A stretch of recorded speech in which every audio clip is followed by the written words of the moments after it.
सारे कोला पहले मैं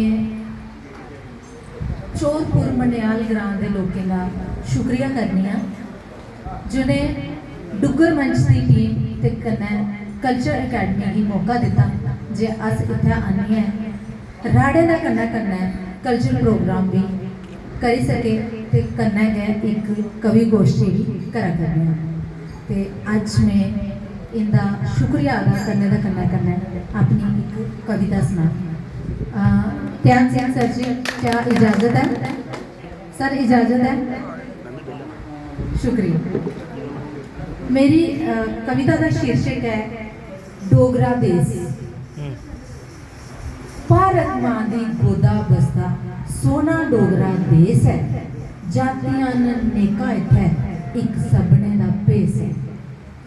कुतै पहाड़ कुतै जाड़ कुतै झुलदा दियार है, कुतै सूखदियां चीड़ां कुतै फुल्ले कतियार है।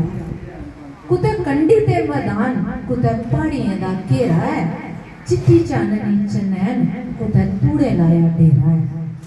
कुतै फुल मुस्कान कुतै नच्चे डाली डाली है, मूर नवें फुटन कुतै कली खिड़ने दी काली है।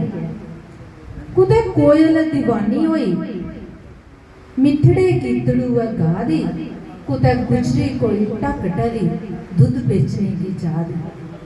कुतै पहाड़िया दी टीसियार करे बदलू बसां है, कुतै पाखियां दा टोला दिखो बन्ना दा समा है। कुतै पूरे आली भा दिखो राग नमें गा दी, गिल्लुए दी आखो मां लोरी है सुना दी। कुतै निक्की निक्की पहाड़ियां दा रेला जाने लगे दा, कुतै अटल हिमाला दिखो गसगी चग्गा दा। कुतै खिट्टे पे दा नाड़ू कुतै नाले पाया शोर है, कुतै काली गट्टा शाही कुतै काली गट्टा शाही दिखी पाला पांदा मोर है। कुतै कुड़ियें दा टोला हस्सै निर्मैल हस्सा है, जंदा गोडिया गी बापू करियै बनासा है।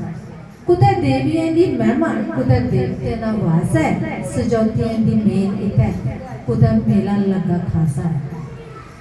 लास्ट है भोले भाले लोग बड़े भोले भाले लोग बड़े नहीं मने च द्वेष है, भारत मां दी गोदा बसदा मेरा सोना डोगरा देश।